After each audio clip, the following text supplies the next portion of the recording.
Can you talk about the Farm Bill? Kind of explain, to people who may not know it very well, what Yeah. that process is and what it would mean if Congress couldn't come to an agreement on a Farm Bill. Yeah, so in this country, we have farm bills that are they're 5 year, they're 5 year farm bills, and so the farm bill that we're currently in will expire at the end of September, and so it's important that we do modernize or update farm programs.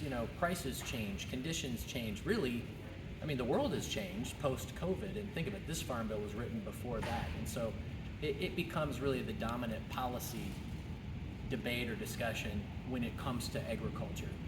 There are 12 titles in the Farm Bill, supplemental food, assistance, conservation, risk management, trade, rural development, research, forestry. You can go on and on and on. There are 12 titles, and every one of those titles of the Farm Bill has something that impacts Iowans. And so it's important that we have opinions about and the ability to influence the development of that Farm Bill. Iowa's very fortunate. We've got Senator Ernst and Senator Grassler are both on the Senate Agriculture Committee, and Congressman Feenstra and Congressman Nunn are both on the House Agriculture Committee. So we're unique in that here 2/3 of our congressional delegation is on the committees that will write the Farm Bill. So I'm still optimistic that that can get done. Farm bills are typically bipartisan. Of course, the cost of the farm programs and the food assistance programs will probably be the biggest debate factor, and the fact that we just went through the debt ceiling discussion and actually came out of that with an agreement does give me some hope that we can get a bill done, maybe not by September, but by the end of the year perhaps. What is your take on the recent EPA's final rule reducing biofuel blending for ethanol for the next 3 years? I'm very disappointed in the EPA numbers. EPA has a responsibility under the Renewable Fuel Standard to set the blend targets for ethanol, biodiesel, and renewable diesel. And what they've essentially done is it's a missed opportunity. Let's put it that way. They've set numbers that over the next 3 years are basically the target is what we're already producing today, and so that doesn't send a growth signal. I talk a lot about, and I hear a lot about from folks, again, uncertainty in the world. Doesn't that make sense that we would then focus on domestic, renewable energy production, a balanced approach? I think now is a golden opportunity to be expanding ethanol, expanding biodiesel. Consumers pay less at the pump. We see that in Iowa, certainly, the difference between E15 and 100% petroleum gasoline. And so I think that's a missed opportunity for consumers, but certainly it's a missed opportunity to strengthen the biofuels industry as a whole. So I'm disappointed in the numbers. We need to continue to fight to gain more access for these products. How is with obviously the long list of concerns, how is the drought making this better, you could say? The drought weather, every growing season is really the dominant issue. And this year, there's no doubt about it, we're dry in the state of Iowa. So 99% of the state is in some sort of a drought category. And last year at this time, that was something more like 36, 37%. So it's worse than it was last year. Now, we did see widespread rain, measurable rain across the state of Iowa this past weekend, which was great. We've got a more variable weather pattern that's got some chances coming in the next couple of weeks, and so that bodes well for the crop, and we certainly need to be watching the sky for that. But weather's a great example of the kind of risk that farmers have to deal with. That's why crop insurance is so important. No farmer can control the weather or predict the weather, but you certainly have to deal with it and the outcomes, the results of that. And so giving farmers risk management tools like that to be able to get through tough times is an important thing. And so those are the types of things that are really important in the Farm Bill discussion. Where do you think the drought fits in the list of the concerns? Where do you think it is? Is it one of the high? What's concerning the farmers the most these days? Is it the drought, or is that just just salt on the wound? I always say when you visit with a farmer or an ag business person this time of year, weather is really the dominant factor. It usually is, and so drought is a concern. Lots of other things on our plate, and we'll also be thinking about those things. But right now, weather and markets. The pork industry's got significant economic pressure right now. You know, we're watching grain markets bounce up and down, and so, you know, really it's weather and markets typically are the first two things that you're thinking about, and then these other pieces. But what I like to do is try to tie that back to, but that's why it's so important that we are working on implementing conservation practices that help us through tough weather times or help us deal with extreme weather conditions. That's why crop insurance in a farm bill is so important when you're dealing with a market disruption. That's why trade agreements and a strong biofuels policy matter so much, is because in times like these, those are the things that can help get us through.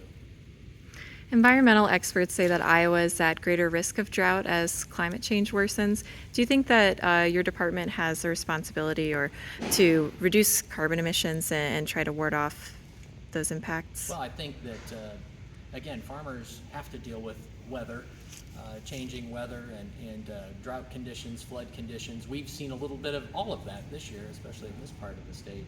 And I think you're seeing a lot of interest. You know, one of the really interesting topics of conversation right now is this whole topic of the whole issue of sustainability and carbon credits, and can farmers actually be incentivized through market drivers to implement conservation practices that sequester carbon. It's good for the soil, it's good for the environment, it's maybe good for the pocketbook, we hope. And so those are interesting things that we're trying to kind of play out. So yes, we have a responsibility to work in that space around conservation and trying to get the incentives right so that we can see more of that activity happening. Between outside investors and the price of farmland today, young farmers can't compete. Current financing options still are not enough. So what is your plan to keep the knowledge and talent on the farms to continue feeding a growing population? The next generation, and especially recruiting the next generation of farmers, is got to be one of our major areas of focus. It's not easy, and it's never been easy to start farming, and that's even if you've got a family connection. It's never been easy. It's absolutely true that the price of land, the price of crop inputs today, the financial exposure that any farmer has, especially a young beginning or a small farmer, is a critical issue. So, you know, we need to be looking really across the board. So everything from, you know, are there some tax incentives perhaps to encourage folks to rent to a beginning farmer? We need to make sure that the programs that are targeted at, you know, providing lending and you know, capital access to beginning farmers, that those are actually hitting the right target. Some of this too is that we have to normalize coming out of a very disrupted time with COVID, and I think some of this will start to get back into balance, the cost of building materials and those types of things. Oftentimes, livestock has been a way back onto the farm for a next generation. We're also trying to look at what are some new opportunities. We're launching later this year Choose Iowa, a brand for Iowa-made, Iowa-raised, Iowa-grown products. And so could a farmer start with small acres, specialty, higher value, cut flowers, produce, selling direct meat direct to consumers, on-farm dairy processing? You know, those are really interesting opportunities, we think, that give consumers the choice that they want, but also a new market that we can build, or that producers can build. And I think that could very well be an entry point for folks to get back to the farm. Do you feel like that's what Iowa farming needs to move to in order to stay at the top? Obviously, California's size is the reason why they're number one, but Iowa number two is at the top. Do you think we have to go away from more traditional forms of farming to do that? What makes Iowa special is value-added ag. So we have a large commodity base, corn and soybeans. We add value to those crops by feeding that to livestock, by, you know, feeding that to an ethanol plant, biodiesel plant, making bio-based materials. So it's the value add that makes us special. Those are the opportunities that we should continue to look at. So whether it's sustainable aviation fuel, or whether it's cut flowers, direct to consumer produce, or meat or dairy products, I'd say it's all of the above. Commodity agriculture will continue to be our basis, the strength of our economy, but I think we should shift the conversation to thinking more about what's the value add? How can we have the highest and best use of an acre of ground, and what does that look like? And yes, more diversity, I think, will come as a result of that. And especially as we launch Choose Iowa, again, a lot of this is that we already have some of this going on in the state. People just need better awareness and then connectivity to go get it. So I think it's exciting times, but the strength is value add. You spoke about the. You pulling? Oh, you spoke about the 10-year anniversary of the nutrient reduction Yep. strategy. In your opinion, have we adequately reduced nutrients in Iowa's waterways? Well, no. We haven't achieved our goals. When it comes to the nutrient reduction strategy, we laid out significant goal. 45% reductions in nitrogen and phosphorus, and so we've got work to do. There's no doubt about that. I would encourage folks to look at. We rolled out here in the last couple of weeks some new dashboards that folks can look at on Iowa State University's nutrient reduction website. And what it'll show is, yes, we're doing water monitoring, we're counting practices, we're measuring farmer attitudes and awareness, we're counting things like field days, and all of those things are ways to measure progress. So the other thing that I would encourage folks to look at is we've changed the trajectory of adoption of certain practices. Before the nutrient reduction strategy, you had a few thousand acres of cover crops. Today, you've got 3 million. That we've changed the curve. We're seeing adoption at a higher rate. So that's why so the last 10 years have been about building the foundation for what will come next. But we've got to have a sustained effort.